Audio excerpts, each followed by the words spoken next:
All right, let's bring in meteorologist Kellyanne Klass because rain is something that we're going to talk about right now. And Kellyanne, the impacts next week in the middle of the week from whatever Sarah may bring our way. And thankfully, Sarah is not going to be a significant tropical system. And honestly, I don't even think it's going to be a tropical storm at that point or even a tropical depression. It looks like a lot of the remnants from Sarah will push into our direction and bring us rainfall, but that's it. That's all we're talking about. So we can breathe a sigh of relief. Thankfully, we don't have to worry about significant impacts. But for those still dealing with flooding, we're going to be watching how much rainfall we receive from the remnant of Sarah. Right now, Sarah's a tropical storm with winds of 45 miles per hour, briefly expected to strengthen to winds of 50 miles per hour this weekend before it moves into Belize as a tropical storm and then quickly fading into a tropical depression. After that, all of those remnants are going to move into the Gulf of Mexico.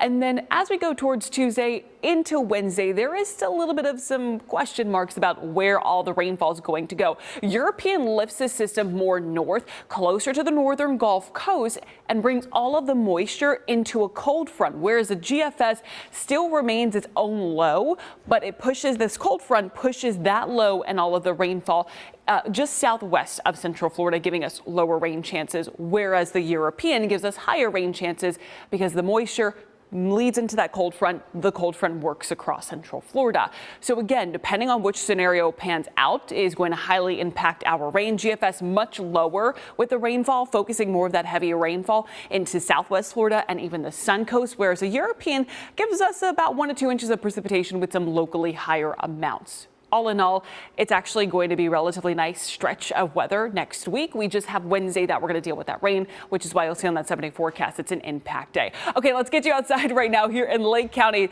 Santa and Mrs. Claus are blowing around. We have a Christmas tree blowing around. That is all thanks to a cold front moving in. This cold front also bringing us a couple of showers this morning. That's approaching the I-4 corridor. As we take a look in Sumter County, most of the rainfall now working from Bushnell down to Bay Lake up towards Claremont, Ferndale, Grove into Asatula, moving away from Tavares into Sorrento and even parts of Zellwood and Apopka, and a few more showers on the way to Deltona and Sanford. Most of the rainfall in Samsula, New Smyrna Beach have cleared out.